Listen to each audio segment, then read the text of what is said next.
To an outsider, North Korea can be puzzling. There are 10-lane highways, but you don't see many cars. They are proud to claim a high literacy rate, but there's not enough books to go around.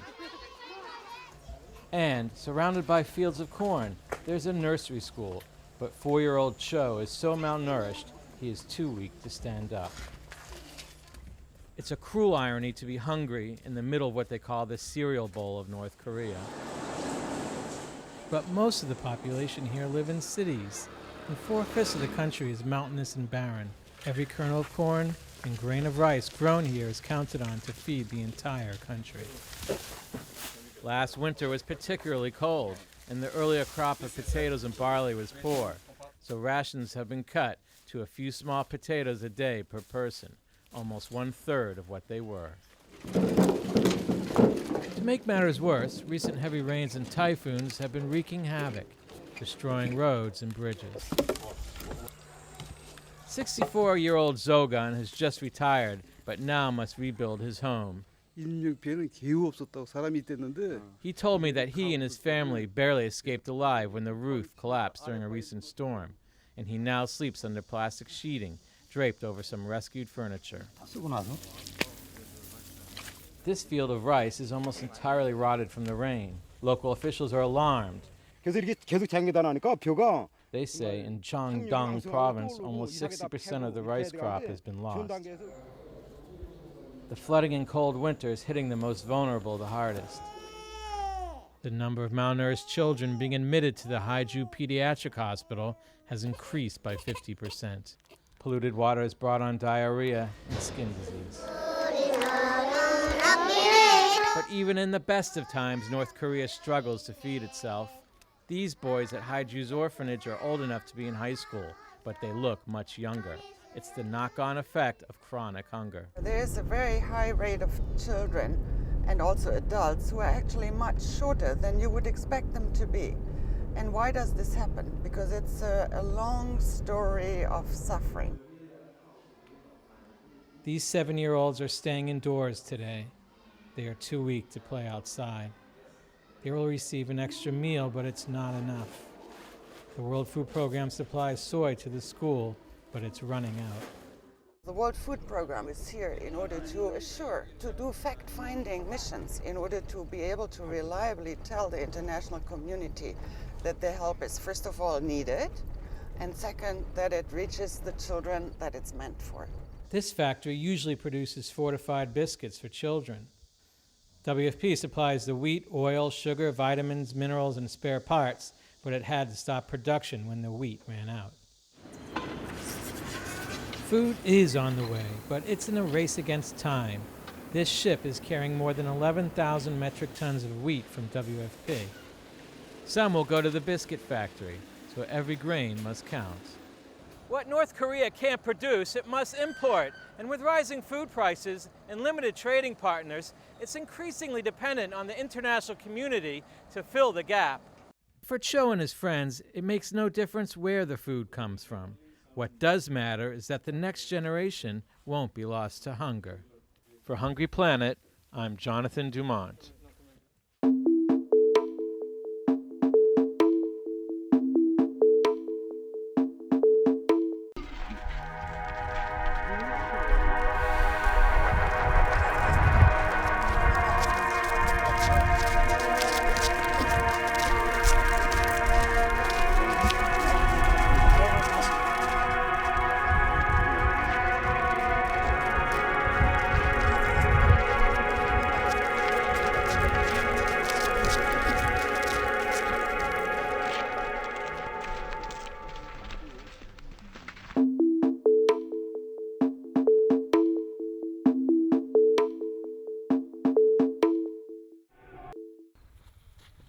Planting season in Moldova. Fertile soil and sunshine are among this country's only natural resources. During the Soviet era, Moldovan crops were highly valued. Now, after 20 years of independence, it's the poorest nation in Europe. And another natural resource fuels the economy. About 1/4 of Moldova's 4.5 million people work abroad, sending money home to sustain families. The biggest impact has been on the income of communities. Because those people who migrated stopped working in agriculture, revenue collected for local budgets has gone down, and this has had a direct impact on development. With less money to spend, rudimentary advances are being overlooked in rural communities, where 60% of the population continues to live. Roads are bad, water is still drawn from wells, and many drive horse-drawn carts. Many villages like Antoneshti are now populated by old people, raising children. When 7-year-old Vladut's parents left to work in Italy 2 years ago, he stayed behind with his grandmother. Of course. And for us, and not only for Vladut, it was very difficult. Almost 2 years have gone by since they've left. Today, Vladut's grandmother can no longer take care of him. 15,000 Moldovan children are in similar situations, according to one government report. Fortunately for Vladut, his cousin has agreed to take him in.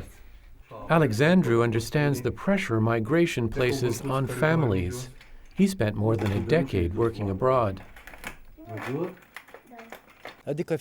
When I worked in Portugal, my daughter Diana, who was very little then, was just learning to say her first words. During one telephone conversation, she said, "If you don't come home, I will hit you." Her words touched me so deeply that I decided to quit my job once and for all and come home. But coming home meant unemployment. Although remittances make up 1/3 of Moldova's GDP, little is actually invested in business activities or changes that might create jobs. Alexandru had a plan. When I came home, I did something that was very important to me and quite important to the village. I began designing a system that would supply water to the village.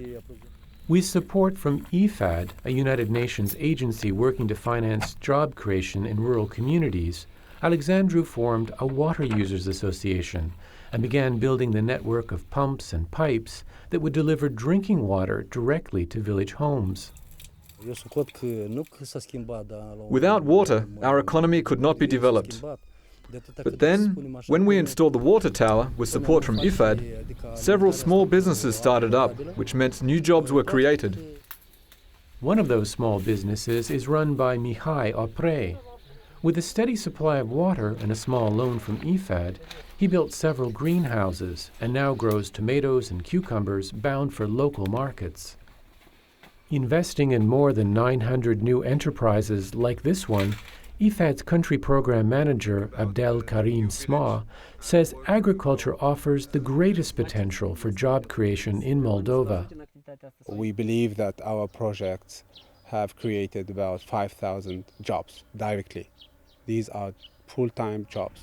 The dream of earning a better living and improving your conditions by going outside of village is still prevalent, but we've seen a reverse trend, and we've seen young people coming back thanks to the support of the government as well as donors who are trying to provide incentives.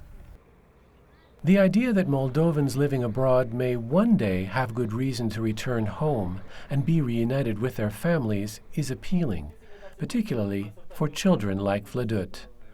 For Hungry Planet, I'm James Here.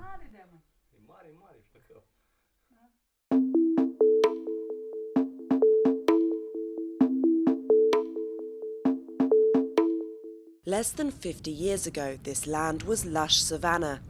But here, as in much of the Sahel, the 5,000-kilometre belt of land that divides the Sahara Desert from the rest of Africa, vegetation has been disappearing.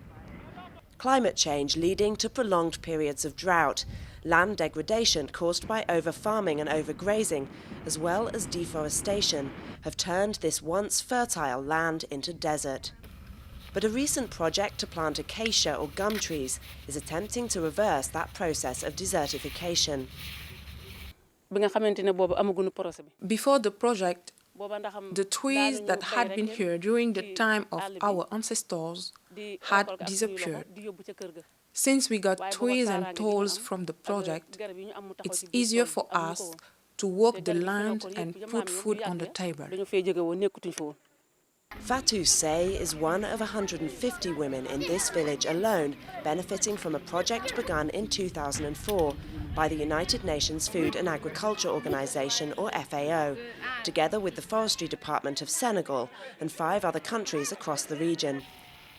FAO provided seeds and seedlings and taught them how to sow and plant the acacia trees, as well as how to extract and market the gum they produce.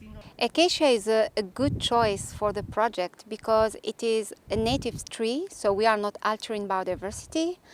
It's a tree which has many benefits. It feeds the soil, so it restores its fertility. It is a shelter for crops. It is also providing gum arabic, which has an international market and good for the economy.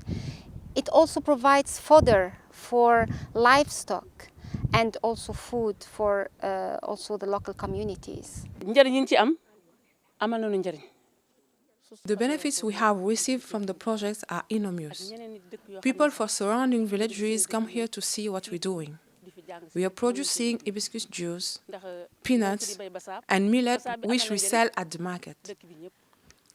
With that money, we are investing in the villages to build a mill.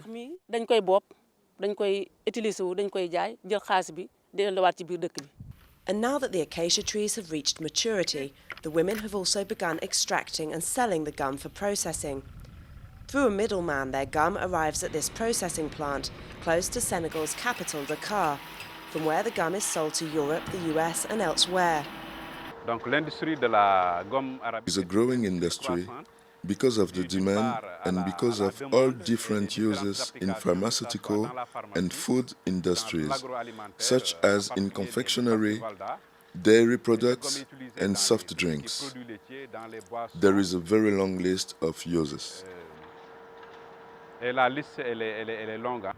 Based on the success of the Acacia project, FAO is now in search of funding to roll the project out on a wider scale, to regreen more of the land bordering the Sahara Desert. If successful, the initiative will keep the desert sands at bay and provide protection for the millions of vulnerable people living within Africa's drylands. For Hungry Planet, I'm Charlotte Windle.